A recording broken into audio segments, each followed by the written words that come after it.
chaîne YouTube Sophie Hérault, générateur de possibles. Aujourd'hui, j'ai l'immense plaisir et l'immense honneur d'interviewer Sébastien Knight, que certains connaissent peut-être plus sous l'appellation Sébastien le marketeur français. Sébastien, bonjour. Bonjour. Je dois dire, Sébastien, c'est quelqu'un d'exceptionnel, à la fois en tant qu'entrepreneur, mais aussi humainement parlant. Et c'est la raison pour laquelle je suis vraiment très, très heureuse de pouvoir faire cette interview. Alors, c'est d'abord un entrepreneur exceptionnel parce qu'il est consultant en marketing et stratégie d'entreprise. Il est le fondateur du mouvement des entrepreneurs libres. Et pour lui, le succès, ça ne se fait pas tout seul. Ça se fait en le partageant avec les autres. Ça se fait également en le partageant avec sa famille parce qu'il n'y a pas de raison que le personnel ne puisse pas profiter de la réussite professionnelle. Donc voilà, pour toutes ces raisons, Sébastien, c'est quelqu'un vraiment à suivre, que je vous recommande. Et si vous avez envie de lui ressembler, et bien justement, profitez du thème de cette interview qui est « Oser se lancer en tant qu'entrepreneur ». 1 sur 20 personnes qui se lancent alors qu'elles ont réellement un projet derrière, qu'elles en ont envie. Pour ces personnes, enfin en fait pour les 19 autres, quels seraient tes conseils pour qu'ils osent se lancer ? Quels seraient mes conseils pour les 19 autres? Pour moi, la première clé, c'est de fixer la date.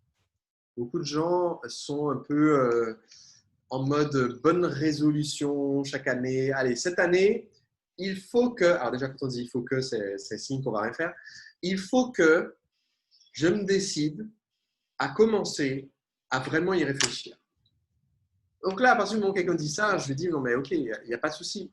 Tu ne veux pas le faire, ne le fais pas. Enfin, en tant que bon coach, c'est aussi mon rôle que de dire là, quand tu parles comme ça, c'est que tu n'es pas décidé. Donc, le facteur clé qui fait que la plupart des gens procrastinent, c'est qu'ils n'ont jamais mis de date. Ils sont aujourd'hui souvent dans une situation confortable. Un de mes clients appelle ça avoir des pantoufles en ciment. C'est-à-dire, c'est confortable, mais chaque année, on sent bien qu'on est en train de s'enfoncer et qu'à la fin, ça va mal finir.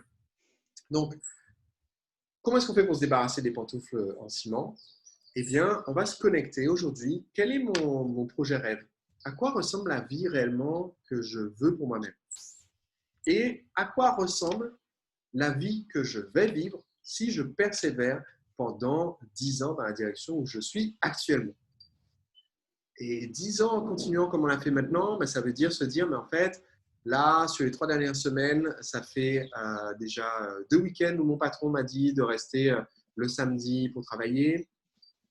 Sur les 3 dernières semaines, eh bien, j'ai passé aucune soirée en tête-à-tête avec mon conjoint parce que je suis trop fatigué à cause du projet du pont sur lequel on travaille là en ce moment au travail. Là, sur les 3 dernières semaines, j'ai dû refuser 5 fois à mes enfants d'aller prendre une glace parce que on ne me paie pas suffisamment dans mon travail, je me sens exploité. Et en fait, si je prends ces 3 dernières semaines et que je les extrapole sur 10 ans, ben pour beaucoup de gens, ils vont se rendre compte en fait, c'est pas possible. Je vais finir soit interné carrément parce que j'aurais pété un câble, soit voilà, ce n'est juste pas acceptable. Mais à partir du moment où on a cette prise de conscience, on peut fixer une date. Moi, ce que je recommande, c'est de se donner pour notre projet entre 12 et 24 mois. Donc, dans mon livre, je donne un échéancier, on va dire, à 18 mois.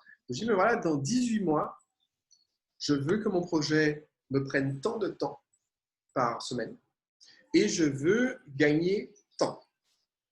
Et si j'ai fixé du coup ma date de libération, la date où je suis enfin entrepreneur libre, eh bien on constate que le projet se fait. En fait. S'il y a une date, on le fait. On n'est plus dans la procrastination, dans l'idée, dans des bonnes résolutions de début d'année. Voilà, puis je me souviens au tout début, tu as bien dit, en fait, la peur, c'est peut-être ça qui doit nous motiver. Donc, quelque part, c'est aussi prendre la peur non pas comme une possibilité d'échec ou une excuse supplémentaire, mais plutôt se dire c'est une… et si j'en faisais une opportunité? Exactement. On va dire que les personnes qui n'osent pas alors qu'elles ont envie, on ne peut plus rien pour elles finalement. Tu as vraiment donné tout ce qu'il faut pour au moins mettre un pied à l'étrier. juste un mot pour justement ceux qui n'ont pas encore osé. Je dirais, on peut quand même faire quelque chose. C'est-à-dire ne pas désespérer, ne pas lâcher l'affaire. Je peux donner l'exemple, en fait, dans mon entourage personnel. Quand moi, j'ai décidé de créer mon entreprise, personne n'y a cru. Je ne viens pas dans le milieu entrepreneurial. Dans ma famille, je dirais largement plus de 50% de la génération d'avant moi sont fonctionnaires, spécifiquement dans l'éducation nationale, pour la très, très grande majorité. Je ne viens pas dans le milieu entrepreneurial. Mes amis n'étaient pas entrepreneurs. Tout le monde m'a dit, tu es fou de lancer ton projet. Moi, j'avais cette flamme qui ne voulait pas s'éteindre. J'y suis allé, j'ai fait en sorte que ça fonctionne. Et en fait, au fil du temps, au bout d'un moment, à force d'incarner ce dont je parle, en fait, d'incarner mon projet, d'incarner cet enthousiasme de vivre ma liberté d'entrepreneur libre, mais petit à petit, j'ai eu des personnes autour de moi qui avaient des projets, mais qui les laissaient de côté et qui ont dit non, ok, maintenant, je veux y aller, je veux me lancer parce que j'ai été inspiré. Donc, je dirais, la transformation ne se fait pas instantanément. Il y a peut-être des personnes aujourd'hui qui vont te regarder, Sophie, qui vont regarder cette interview, qui vont se dire, voilà, moi aussi, j'aimerais faire ça, mais là, je ne me sens pas capable cette année. On peut se construire, en fait, au fil du temps. On peut se construire. J'ai donné les 8 qualités dont je disais là. La liberté de penser, c'est lutter contre le conformisme. Si on prend l'habitude de juste reconnaître, ben tiens, là, en ce moment, là, la décision que je viens de prendre, je l'ai faite en suivant un peu, en suivant juste les autres, en fait. Si on prend le temps de s'en rendre compte et de se dire, OK, la prochaine fois, je ferai différemment, ou je vais revenir sur cette décision et faire à ma sauce. Pareil pour l'enthousiasme. Si on se rend compte, ben là, bon, c'est vrai, peut-être que je n'ose pas entreprendre parce que je manque d'énergie. Eh bien, je vais travailler sur ça en premier. Je vais dire, OK, ben, à partir de maintenant, c'est fini les heures sup le week-end. Désolé, patron, mais c'est comme ça. À partir de maintenant, je vais passer au 4/5e pour avoir du temps pour réfléchir et travailler à mon projet. À partir de maintenant, je vais manger différemment. Quitte à. Il y a des gens qui font carrément ça, dire OK, bah, je vais faire un jour de jeûne par semaine, comme ça maintenant ça me donne 15% de budget en plus pour manger bio le reste de la semaine. Mais juste trouver qu'est-ce qui va me donner plus d'énergie, qu'est-ce qui va me donner plus de dynamisme pour oser sur mes projets, même si je le fais sans prise de risque. L'appât du risque ne fait pas partie des 8 qualités que j'ai citées, le goût du risque. On peut entreprendre et être quelqu'un de prudent. J'ai un ami qui a créé son entreprise, il était encore dans son job salarié, il a quitté son job. Quand il a quitté son job, son entreprise faisait plus de 1 million d'euros de chiffre d'affaires. Il avait lancé, ça faisait plusieurs années qu'il avait l'entreprise, il avait des salariés et lui-même était encore salarié de son ancien job parce qu'il n'osait pas le quitter avant de se sentir vraiment confortable et en sécurité. Donc, c'est possible d'être entrepreneur à succès en n'étant pas du tout une tête brûlée. Donc, voilà, je voulais juste dire ça pour que les gens ne se disent pas c'est maintenant ou jamais. Non, ça peut être dans 10 ans. C'est juste que c'est vraiment dommage de passer 10 ans en sachant qu'on n'est pas à sa place. Donc, il vaut mieux se dire oui, je le fais maintenant. Je pourrais le faire dans 10 ans, certes, si je suis encore vivant, on ne sait jamais non plus. Hein, la vie est parfois plus courte qu'on ne l'espère. Mais ce serait juste dommage entre guillemets, de perdre 10 années. Donc, mieux vaut se lancer maintenant. Après, les gens qui veulent en savoir plus, où est-ce qu'elles peuvent te contacter? Donc, j'ai fondé le mouvement des entrepreneurs libres.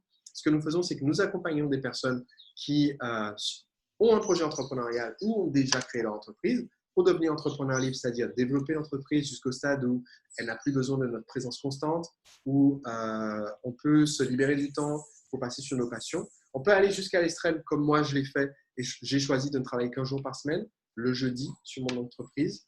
Et donc mes réunions avec mon équipe, c'est le jeudi. Le travail, la création des nouveaux produits, tout ça, c'est le jeudi. D'autres ont choisi d'avoir un emploi du temps, on va dire entre guillemets, plus classique, mais d'être quand même maître de leurs horaires, maître de combien ils vont gagner. Donc ça, nous faisons un accompagnement pour ça.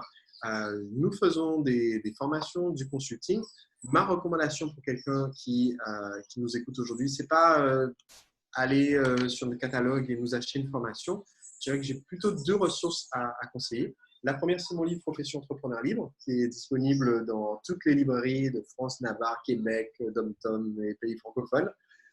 Donc, Profession entrepreneur libre aux éditions Alizio Albin Michel, qui est le guide pratique avec toutes les informations pour se lancer et qui est rédigé comme un roman avec les histoires vraies d'entrepreneurs qui se sont lancés, qu'on peut suivre. Donc, c'est un livre facile à lire. Donc, ne soyez pas effrayés par son épaisseur. C'est parce que c'est écrit gros et qu'il y a beaucoup de schémas et d'exercices. Donc, à la portée de tout le monde. Et la deuxième ressource, elle est gratuite. On a un site qui s'appelle 15jourspourentreprendre.com. C'est un atelier que j'organise une fois par an, il y en a un bientôt, qui permet en fait d'accompagner les créateurs d'entreprise et les personnes qui viennent de lancer l'entreprise pour la lancer et la développer. C'est un support entièrement gratuit d'interaction parce que tout le monde n'a pas forcément le budget de plusieurs dizaines de milliers d'euros pour un consulting, mais tout le monde peut se donner quelques heures en fait pour suivre un atelier et pendant 15 jours, à la fin, avoir son projet et être en mesure de le lancer ou d'assurer son succès. Donc ça, c'est sûr, 15jourspourentreprendre.com. Voilà les deux ressources que je recommanderais pour aider quelqu'un à démarrer ou développer son entreprise. Bon, bien encore, merci Sébastien. Moi, je voudrais juste préciser, parce que tu t'en as parlé, mais effectivement, j'ai celui-ci en version papier, le secret des entrepreneurs libres. Ça se lit effectivement comme un roman. Il y a bien, comme tu l'as dit, les petits schémas à la fin. Ça, c'est histoire de se souvenir de points récap, mais d'une façon un peu ludique. Et voilà, tout ce qui est comment dire, enfin, ce sont des pépites qui sont à l'intérieur de tes bouquins, donc un grand, grand merci. Je sais que tu as aussi ton site lemarketeurfrançais.com. On peut retrouver le entrepreneurlibre.com également, hein, dont tu as parlé. Et puis, il y a aussi YouTube où tu es présent. Donc, il y a vraiment, pour ceux qui veulent aller plus loin, il y a vraiment beaucoup, beaucoup de choses de disponibles. Et vraiment, une mine d'or que tu mets à disposition. Donc, vraiment, je recommande à tout le monde de pouvoir te suivre et de, voilà, de faire un bout de chemin avec toi, en fait. Merci beaucoup. Donc voilà, et bien, encore un grand, grand merci. Tu as toute ma gratitude vraiment pour d'avoir répondu à mes questions parce que je fais toujours la curieuse. Et j'espère que pour vous, chers auditeurs, vous avez pu prendre tout ce qu'il y avait à prendre dans cette interview, quitte à la regarder 10 fois s'il faut pour vraiment tout assimiler. Dans tous les cas, je vous dis à très bientôt pour une prochaine interview. Bye!